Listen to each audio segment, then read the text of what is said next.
you find the one, you should never give her up. I think it's the way life changes when in love, yeah. I surround my soul with the positivity. That's why I don't worry about the things that I don't see, yeah. These days I don't worry about much. I think we should have some more fun.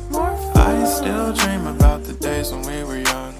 I'll take a hit and still finish in one, yeah. Baiklah, di sini saya akan menjelaskan tentang interaksi sosial. Yang pertama, pengertian interaksi sosial. Interaksi sosial dapat diartikan sebagai hubungan-hubungan sosial yang dinamis.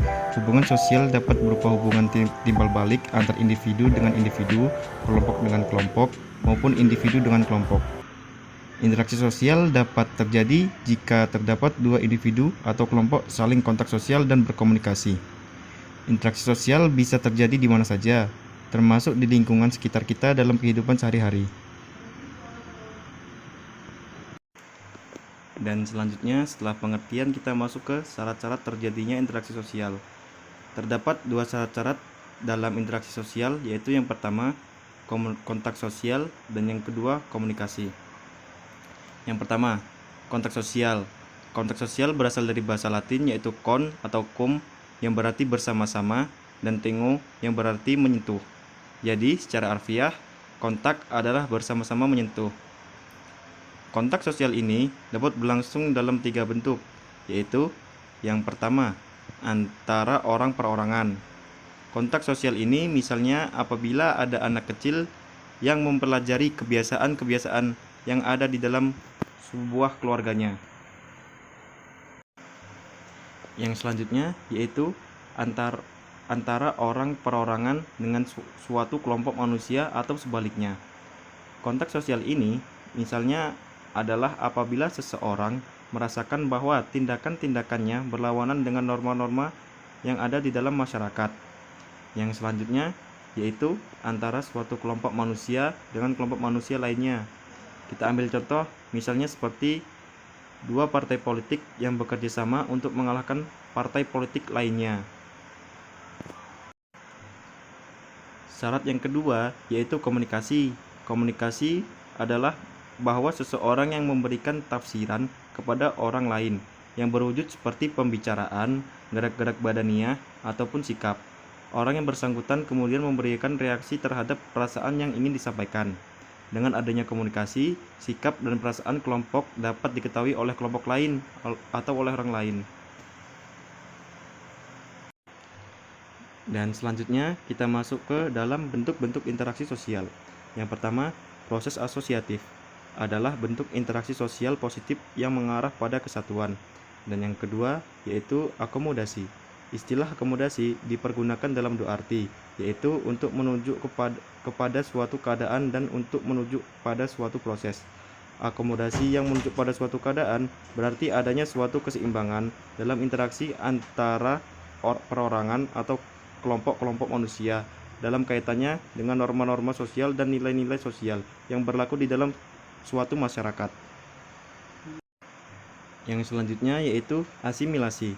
Asimilasi merupakan suatu proses sosial dalam taraf lanjut. Ia ditandai dengan adanya usaha-usaha mengurangi perbedaan-perbedaan yang terdapat antara perorangan atau kelompok-kelompok manusia dan juga meliputi usaha-usaha untuk mempertinggi kesatuan tindak, sikap, dan proses-proses mental dengan mempertahankan kepentingan-kepentingan dan tujuan-tujuan bersama. Dan selanjutnya kita masuk ke jenis-jenis interaksi sosial. Ada 3 jenis interaksi sosial. Yang pertama yaitu interaksi antara individu dan individu. Pada saat dua individu bertemu, interaksi sosial sudah mulai terjadi. Walaupun kedua individu itu tidak melakukan kegiatan apa-apa, namun sebenarnya interaksi sosial telah terjadi apabila masing-masing pihak sadar akan adanya pihak lain yang menyebabkan perubahan dalam diri masing-masing. Hal ini sangat dimungkinkan oleh faktor-faktor tertentu, seperti bau minyak wangi, bunyi sepatu ketika sedang berjalan, dan hal lain yang bisa mengundang reaksi orang lain. Yang selanjutnya kita masuk ke interaksi antara kelompok dan kelompok. Interaksi jenis ini terjadi pada kelompok sebagai suatu kesatuan, bukan sebagai pribadi anggota kelompok yang bersangkutan. Contohnya, permusuhan antara Indonesia dengan Belanda pada zaman dahulu saat perang. Dan yang selanjutnya yaitu interaksi antara individu dan kelompok. Bentuk interaksi di sini berbeda-beda sesuai dengan keadaan. Interaksi tersebut lebih mencolok manakala terjadi pembenturan antara kepentingan perorangan dan kepentingan kelompok. Dan selanjutnya kita masuk ke ciri-ciri interaksi sosial. Interaksi sosial mempunyai ciri-ciri sebagai berikut. Yang pertama, ada pelaku dengan jumlah lebih dari satu orang. Dan yang kedua, ada komunikasi antar pelaku dengan menggunakan simbol-simbol.